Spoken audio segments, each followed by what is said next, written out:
Obviously, this is a video that I really do not want to make, but when I started this channel, the Dad Delivers vlog, I really wanted to capture bits of family life, and this video is about what happens when your dad dies, because that's happening in our family life at the moment.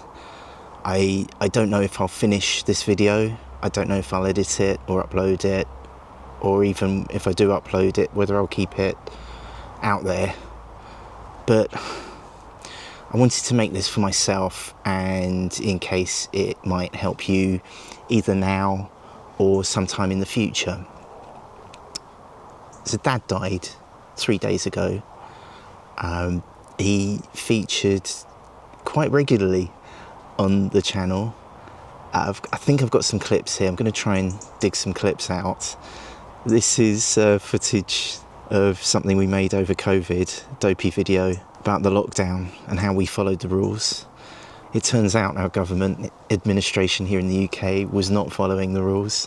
They were having parties and breaking the rules that they were enforcing across the nation, but it protected him, we protected him, and he survived, even though it was a period of isolation, which probably wasn't good, but we got a few years extra after, so that's good, and we're grateful for that. There were lots of other videos, like put together a walking frame. That video didn't feel too good. It felt like literally a step backwards. It's the joys of being a carer. He also helped me out with some really stupid jokes. I've got a clip here of, it's us faking an archive clip from 1983 of him breaking the news to me about our male pattern baldness in the family. You have a lovely head of hair. I don't think your hair's going to end up like this.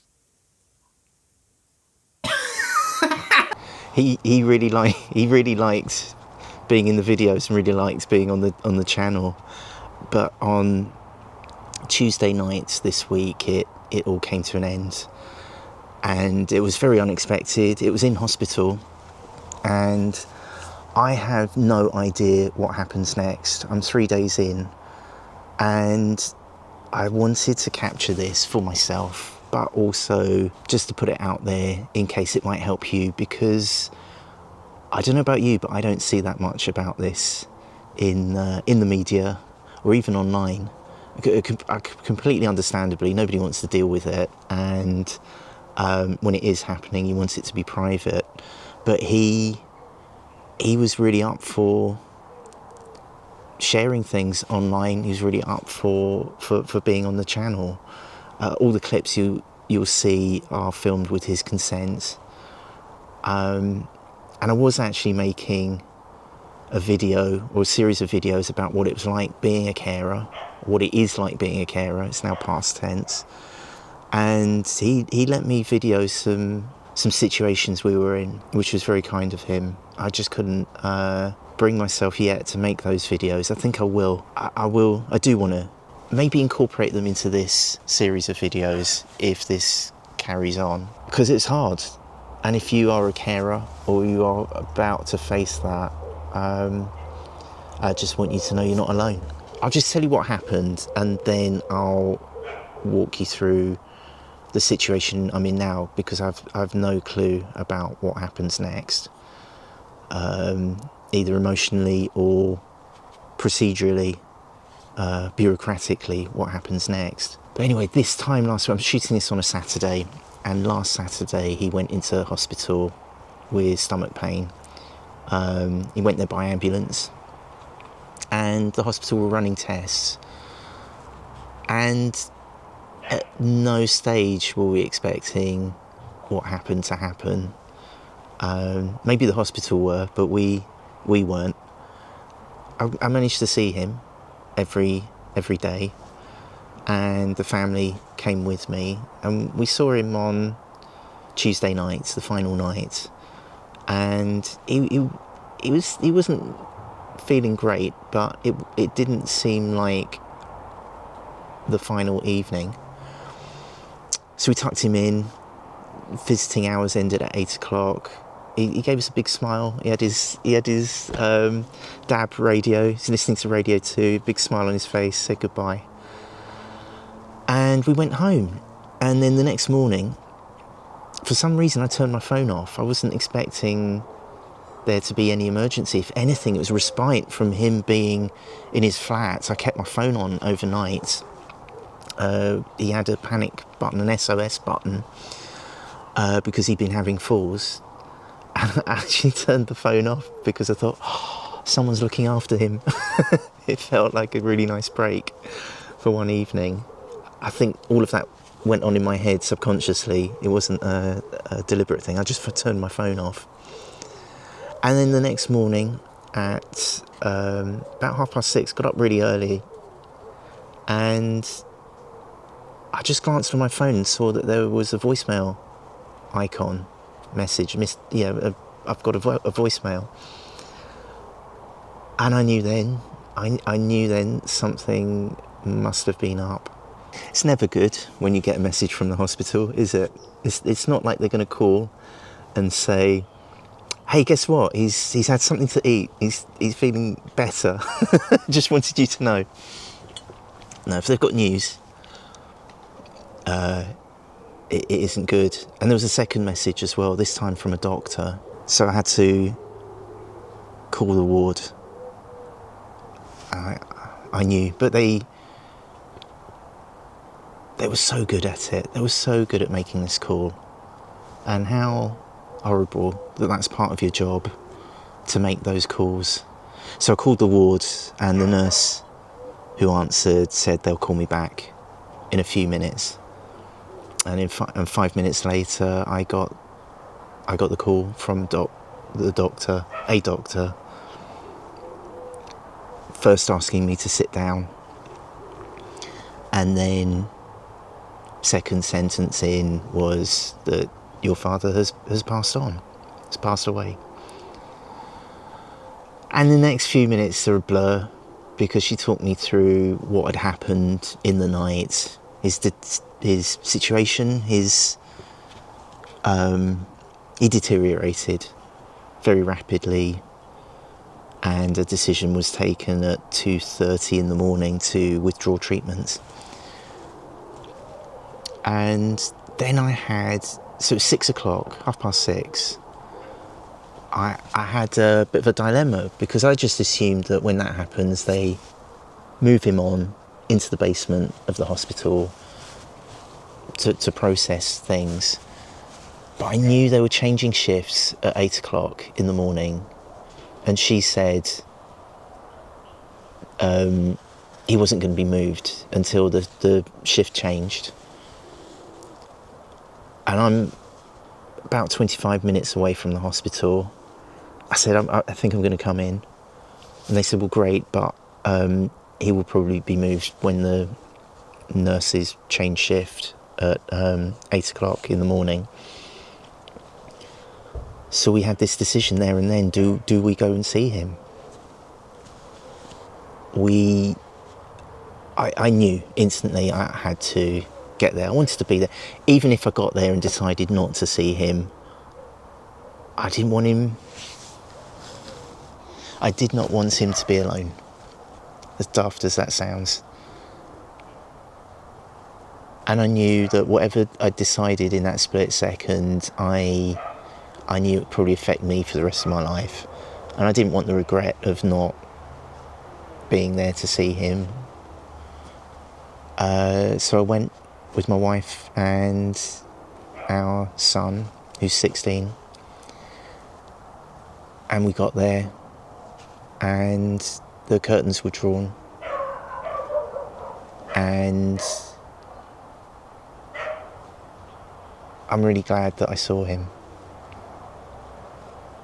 It only occurred to me hours later, much later in the day, that he was presented in the bed as this beacon of peace, totally clean sheets, completely arranged, at rest. Someone must have done that. Someone did that. It's probably the nurse on his room. I don't know how these things work, because he had been moved to intensive care, so he'd been moved back to his original bed position.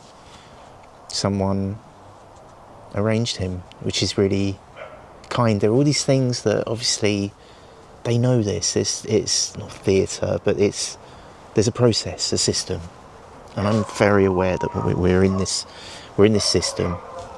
Just go along with it. I don't know if you can hear the dogs barking in the background.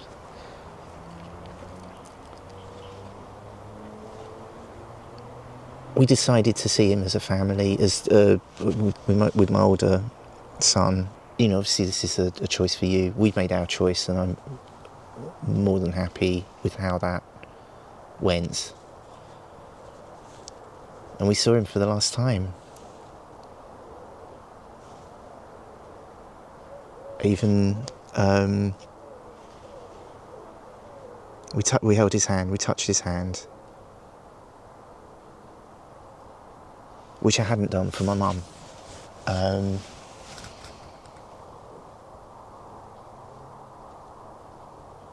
It was great.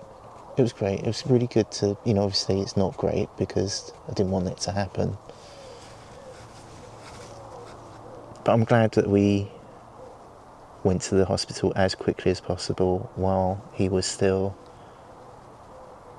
on the ward before he was moved. And I think we were with him, I don't know, we must have been with him for about 15, 20 minutes probably. It felt like 5 minutes. And I thanked the nurses. They gave me a leaflet. I should have brought the leaflet up. I've got this leaflet that walks you through what happens next. Bizarrely, I had a kidney stone procedure booked for 10 a.m. on the same corridor, on the same floor, literally down the corridor from where he left us. I had an appointment at 10 a.m, which I went to because that's a whole other video about my kidney stone, which is in the works. But I had a stent removed, and it's put me in a lot of pain. To have that removed, that procedure was about 2 minutes long. It just felt like a big relief. But it was just bizarre how it all happened on the same day, in the same place. We still are in a bit of a daze. If you've gone through this, you'll know what it's like. You forget, and then you remember. You wake up, and then seconds later you remember. So we're still in the heat of that. I'll probably share how that's going later on if these videos continue. But now we're in the what happens next phase. A few days later, so that was on Wednesday morning. On Friday morning, I got a call from the hospital from the medical examiner, and he talked me through basically the cause and what would be put on the death certificate. It's really helpful to actually speak to someone, you know, because he was having tests at the time, and to just get closure on what was actually being tested at the time, what the results were, and, you know, what could have been. It has helped to actually use ChatGPT to put I got him to spell out this very complicated, you know, Latin medical terminology, and I put that into ChatGPT along with what's been happening over the last few months, just to get AI to explain it to me in basic terms and what the options were and what would have been done and what should have been done. And it's really great to have that explained to me. You're watching this in the future, this will be a normal thing for you, but it's quite new for us to be able to do that. It's quite reassuring as well. Somewhere where you can ask as many questions and give as much information as you want. But the hospital have said, well, the medical examiner said I can call back to ask further questions with their patient liaison service. So what happens now is they do the paperwork. That's sent electronically either on yesterday, which is Friday, or on Monday. That's sent to the city's registry office so that they can issue the official death certificate. I understand that they're going to call me on Monday or Tuesday, nearly just under a week after he passed. And I don't know what happens there. If you've been through this, you'll know what happens next. If you have any intel or insight or advice, feel free to put it in the comments. The family will be quite heavily moderating those comments, but any insight that you might have would be really gratefully received. He was, oh my God, he was so much fun. But I think emotionally, where I'm at now is that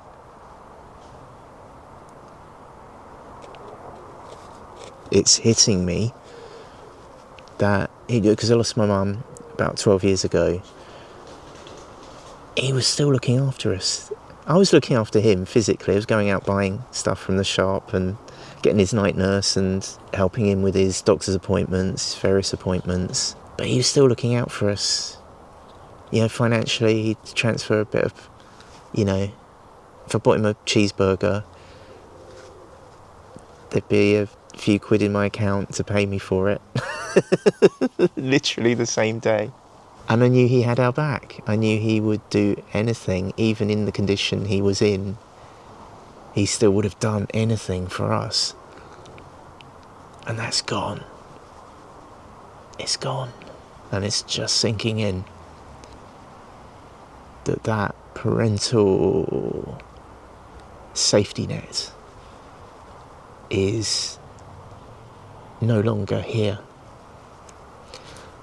But what is here is that sense of humour that he had, that he's passed on to my kids, our kids, and me, and the family. And he still had that on the ward in the final days, and we didn't know they were the final days. I think I will record what happens next for posterity, and in case it helps. Thank you for hitting the subscribe button, or the thumbs up button if you've reached this point. The mystery is unfolding and demystifying by the day.